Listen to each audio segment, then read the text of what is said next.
Egunon, ongi etorri guztioi etxe hontara. Gaurko hontan Tomas Zubidarreta omenalditxo bat egitea, Tokitrela elkartik egiten joan omenalditxo bat egitea bere bizitza jasotzen duen liburu bat idatzi du Laxarok, eta horren liburuan hitzeitera dira.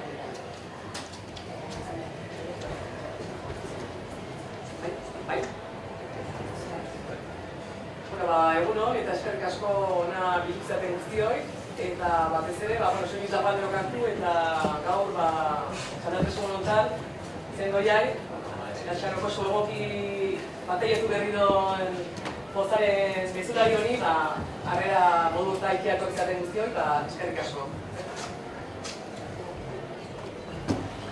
Eta esan guretzako gaur egun oso berezia dela, eta ilusio berezik ez dugula gaur eta hemen aurkezpen hau hemen egitea.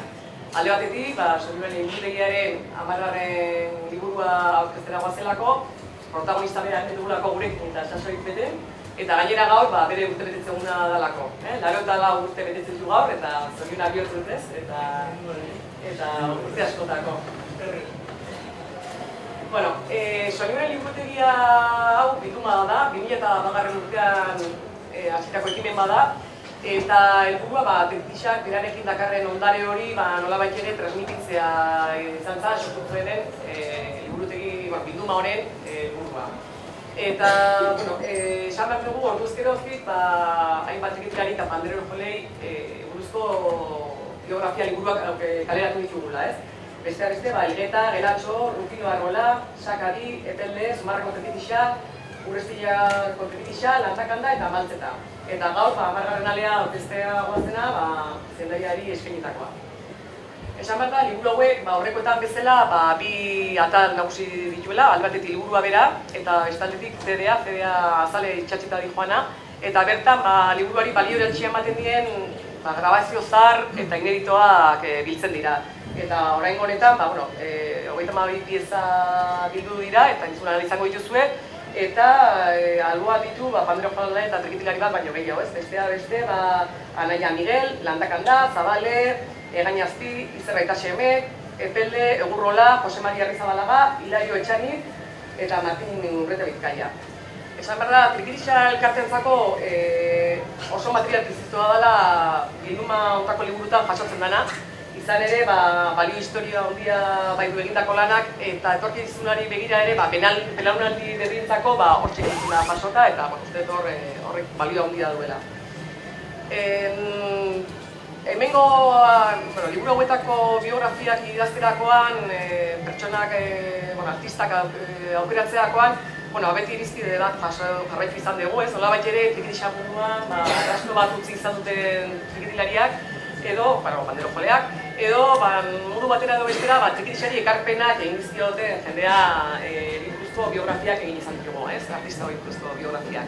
Eta zendoia izan da urtengoa, eta uste, sobera titula merituak, ez?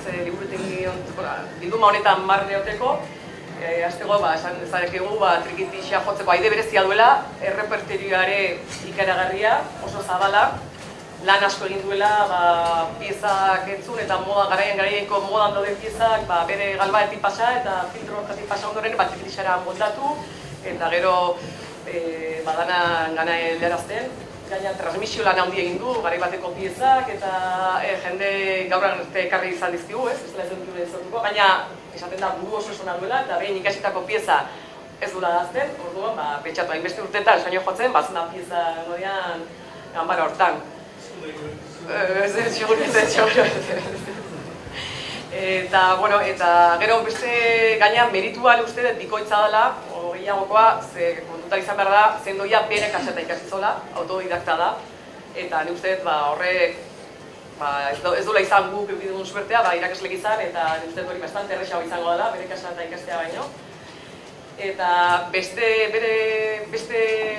aportazio badala baita, ez, garai hartan erakustea inoketzona nahi, eta hor bada saldi famatu bat, ez, gaurko ogia bierko gozea, ez, nolabait ere etzala erakutsi behar, eta zendoia irakasten eribil izan, ez, inok irakutsi nahi itzon kompetentziaren bildurrez erakutsi nahi itzon garai horitan, beak erakusten intzon lana, eta beste Baket Egurrola eta Sakristau bare behintzet, bere ikasle gialat, orduan lana, indo.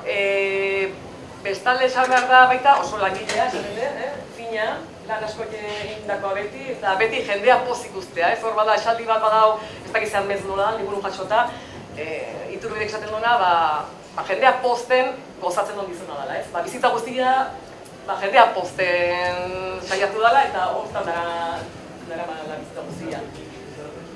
Hala esatako da, eta gaina, horretarako, handi baten erabiltzen duen tresna, Trikitixa da. Betxatzen bere izaera, hor gero, nik uste Hobeto Laxarok esango digula, baina bere izaera eta berataz esaten aldanak lagunduko ziola, jendeek hainbeste maitetzea, eta Trikitixe jendea gozarazten, ez? Eta orduan, ez da gehiago esan beharrik, gaina alde beren esan behar dugu bere gorabeherak oso ondo jasotzen ditula Laxarok, eta bestalde liburu hortan bere bizimodua eta bere ibilbideaz gain oso ondo jasotzen da baita, garaiko erromeriak eta zeharka informazio asko biltzen da, zema kobratzen zan, nola kobratzen zan, zure garaikide dian trikitearik eta kinda bizitako pasadizo pila bat. Eta, nik uste lan oso polita indala, erizakin da paizakin zetuten gora beherak, eta, nik uste Laxarok oso lan ikaina indugula, lan polita, eta, nik besteik ez tokatola guk 10. Alea egiteko orduan Laxarok pentsatu genuen pertsona egokina beha izan zekila, ez horregatik jo genuen berare gana. Egokina, ezaguna dalako, beak kulturgintzan egindako lana eta bilbidea, eta horrek emandako eskarmentua, bestalde Trikitixa munduaren idakidala neko gertuzik jarraitu izan du, tokatu izan geha. Eta bestalde, Martillakin lotura berezi izan du Laxarok, eta zendoiare urte asko dira izan zendola zendoia, orduan manipetxatzen ez, abantaila handia zala olako batek baiezkoa ematea, eta gure pozarako baiezkoa eman zon, eta bere lasi zalanen, eta hemen daukagu liburua, eta nik uste honena ja beha hitza pasa eta beha konta digula, ze nola o nola jundan liburun asuntua. Egun hon.